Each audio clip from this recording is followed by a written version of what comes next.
वैश्विक महामारी कोरोना अपने पहले और दूसरे चरण में लाखों जानें ले चुका है।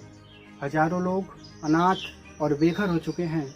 अगर चारों तरफ कुछ बचा है तो वो है आंसू, सूनापन, बेबसी, चीखें और दर्द। कोरोना के तीसरे लहर के बारे में परस्पर विरोधी विचारधाराएं सामने आ रही हैं। एक विचारधारा के अनुसार कोरोना की तीसरी लहर बच्चों को प्रभावित नहीं करेगी, जबकि दूसरी विचारधारा के अनुसार इस तीसरी लहर का बच्चों पर बहुत ज़्यादा प्रभाव पड़ेगा।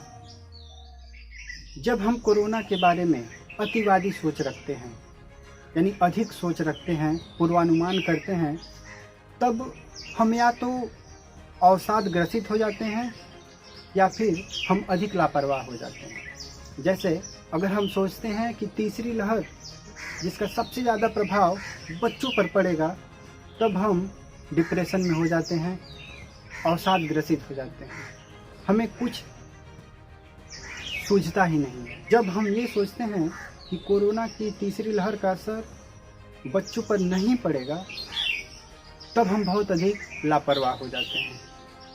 सबसे पहले आपको बता दूं कि कोरोना की जो तीसरी लहर है, जिसके बारे में पूर्वानुमान किया जा रहा है वो आएगा या नहीं आएगा, तो मैं आपको बता दूं कि कोरोना की तीसरी लहर 100% आएगी। क्यों आएगी? लोग विवेक शून्य हो गए हैं।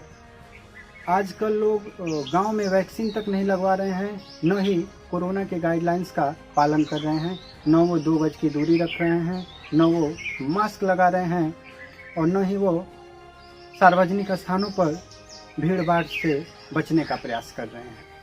और लोगों में वैक्सीन को लेकर तमाम तरह की अफवाहें फैली हुई हैं। किसी व्हाट्सएप ग्रुप में एक मैसेज आया था जिसमें ये लिखा था कि जो व्यक्ति वैक्सीन लगवा लेगा 2 साल के अंदर उसकी मृत्यु हो जाएगी।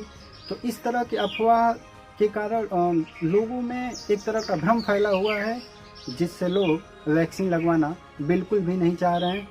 और यहाँ तक कि स्वास्थ्य विभाग की टीमें गांव-गांव जा रही हैं वैक्सीन लगवाने के लिए, लेकिन फिर भी लोग वैक्सीन लगवाना बिल्कुल नहीं चाहते।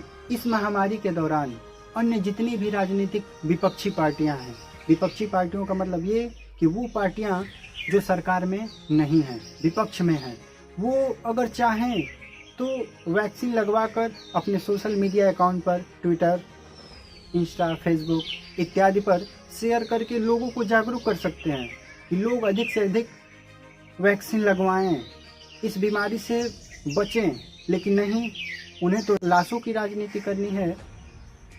इसलिए वो बस एक तरह से लोगों को भ्रम में फंसाए हुए हैं। उन्हें बस सरकार की कमियां दिखानी है।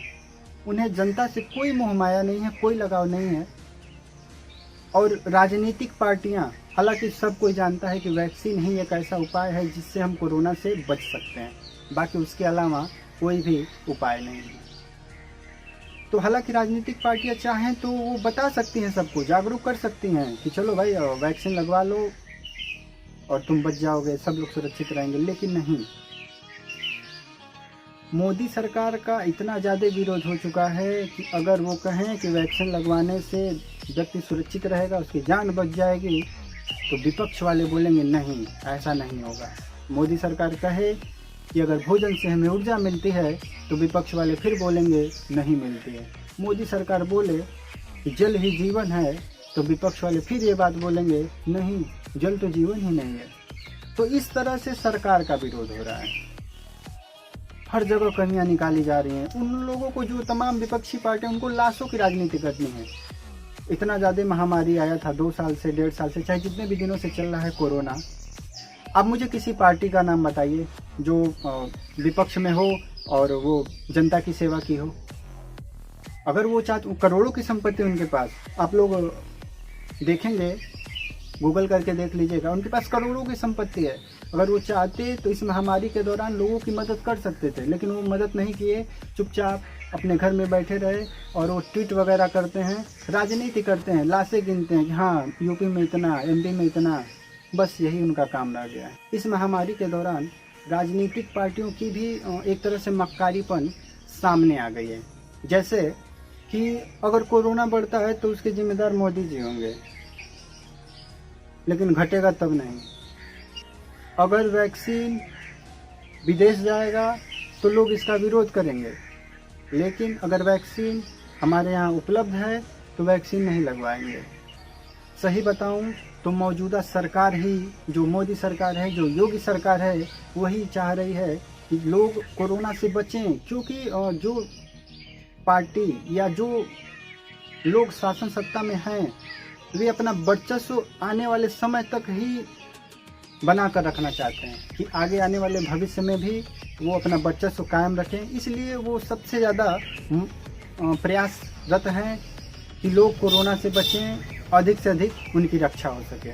लेकिन इस कोरोना के दौरान ये चीज़ें जो सामान्य जनता को समझनी चाहिए, तमाम तरह की जो राजनीतिक पार्टियां हैं, मैं बार बार कह रहा हूँ कि जो चुनाव आते ही गठबंधन कर लेती है सिर्फ चुनाव जीतने के लिए, मैं उनसे ये पूछना चाहता हूँ कि वो जनता की सेवा के लिए क्यों नहीं गठबंधन की। उन्होंने कितने दूध के पैकेट बांटे, उन्होंने कितनी रोटियां बांटी, कितने भोजन वितरित किए, कितनी खाद्य सामग्री, कपड़े, वस्त्र इत्यादि क्या क्या बांटा, कुछ भी नहीं बांटा।